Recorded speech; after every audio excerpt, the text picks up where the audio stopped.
First at 4 continues now with some important financial news. Into Your Money today, which is sponsored by the Stam Law Firm, we're exploring trusts, which are legal documents that can help you decide what happens to your assets. A trust is a document that you create that is very much like a will, but it has, well, I always say it has a million more benefits than a will. Because a will goes through the probate process, people can object to your will. It can get very expensive. There's a lot of potential hurdles with a will. A trust, on the other hand, was designed to avoid all the court. It's a non-court supervised document. Attorney Bradley Stam says that means it can be implemented immediately. In fact, I tell most people they don't even need to call a lawyer when let's say their parents did a trust and their kids and they're the beneficiaries. They don't even need to call us when their parents die.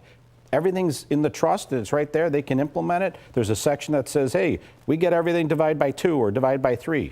Easy. Attorney Brian Stam thinks anyone who owns their own home should set up a trust. Because if you don't, that house will go through your will to your 3 kids or 4 kids, but it has to go to probate.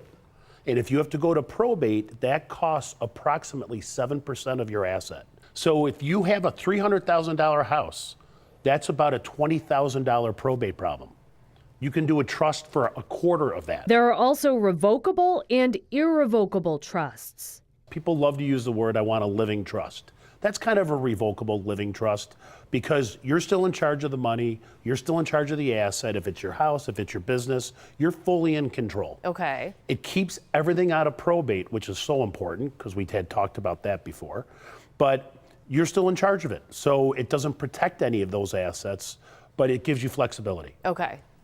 Irrevocable trust is when you start trying to protect what asset goes into that trust, your house, could be other types of assets, financial accounts, investments. You're keeping it away from the nursing home.